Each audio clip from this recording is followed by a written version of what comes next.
Olá, povo de Deus, segunda-feira da terceira semana do Advento, 16 de dezembro de 2024. Nossa reflexão de hoje é a partir de Números 24, 2 a 7, 15 a 17a, e Mateus 21, 23 e 27. Naqueles dias, Balaão levantou os olhos e viu Israel acampado por tribos. O Espírito de Deus veio sobre ele e Balaão pronunciou seu poema. Oráculo de Balaão, filho de Beor, oráculo do homem que tem os olhos abertos, oráculo daquele que ouve as palavras de Deus, que vê o que o poderoso lhe faz ver, que cai e seus olhos se abrem. Como são belas as tuas tendas, ó Jacó, e as tuas moradas, ó Israel. Elas se estendem como vales, como jardins ao longo de um rio, como aloés que o Senhor plantou, como cedros junto das águas. A água transborda de seus cântaros e sua semente é ricamente regada. Seu rei é mais poderoso do que Agag. Seu reino está em ascensão. E Balaão continuou pronunciando o seu poema. Oráculo de Balaão, filho de Beor, oráculo do homem que tem os olhos abertos, oráculo daquele que ouve as palavras de Deus e conhece os pensamentos do Altíssimo, que vê o que o poderoso lhe faz ver, que cai e seus olhos se abrem. E eu o vejo, mas não agora. Eu o contemplo, mas não de perto. Uma estrela sai de Jacó e um cetro se levanta de Israel. Neste tempo, Israel se aproximava da terra prometida e conquistava várias cidades e aldeias em seus caminhos. E isso causava temor nos povos que por ali habitavam. Entre eles estavam os moabitas. Seu rei Balac, querendo prevenir-se e poder vencer os israelitas, mandou uma comitiva com muitas promessas de honrarias e bens, pedir para que Balaão, profeta, amaldiçoasse Israel e assim o tornasse fraco e derrotável. Deus conversou com Balaão e disse para não amaldiçoar a Israel, pois era um povo abençoado pelo próprio Deus. A resposta de Balaão à comitiva foi de que mesmo que Balac oferecesse uma enorme quantidade de ouro e prata, ele não poderia fazer outra coisa que não fosse a vontade do Senhor. Mandou que a comitiva voltasse, pois não iria acompanhá-los. A vontade de Deus seria a vontade de Balaão. O que o Senhor dissesse, isso o profeta faria, pois não transgrediria a vontade de Deus, nem que fosse uma coisa mínima. É muito bom também lermos os capítulos anteriores, onde aparece a pedagogia de Deus, que se serve de uma mula para mudar o pensamento de Balaão. No caminho, quando Balaão estava indo ao encontro do rei moabita Balac, sua mula tinha visões de um anjo com uma espada e empacava.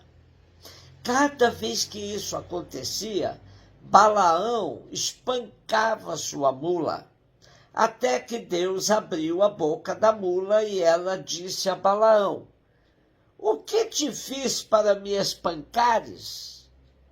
Mas Deus também abriu os olhos de Balaão, que acabou vendo o anjo e entendendo o porquê de sua mula não querer seguir o caminho. Depois disso, seguiram o caminho, mas Balaão foi instruído pelo anjo a dizer a Balac somente o que Deus lhe mandasse. Balaão morava em Petor, uma cidade da Mesopotâmia, e foi contratado por Balaque, rei de Moabe, para amaldiçoar Israel. Mas, em vez disso, Deus o obrigou a abençoar, em vez de amaldiçoar o povo escolhido. No texto de hoje, portanto, Balaão está cantando as maravilhas do Deus de Israel, que salvou o seu povo e consegue ver o futuro. Uma estrela sai de Jacó e um cetro se levanta de Israel. O cetro alude a Davi e sua dinastia, e aí se interpretou como profecia messiânica. Esta estrela nos lembra dos magos e o emblema da bandeira do moderno Estado de Israel. Mateus 21, 23, 27. Jesus voltou ao templo enquanto ensinava os sumos sacerdotes e os anciãos do povo, aproximaram-se dele e perguntaram: com que autoridade fazes estas coisas? Quem te deu tal autoridade? Jesus respondeu-lhes: também eu vos farei uma pergunta. Se vós me responderdes, também eu vos direi com que autoridade faço estas coisas. De onde vinha o batismo de João? Do céu ou dos homens?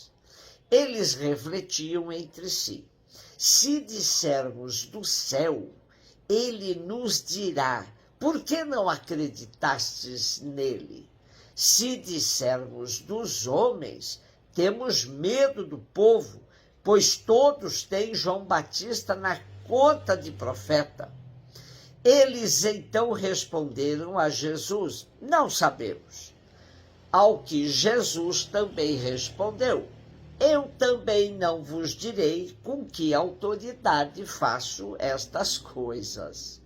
Era de se esperar que a atuação de Jesus lhe valesse o interrogatório das autoridades judaicas sobre sua autoridade.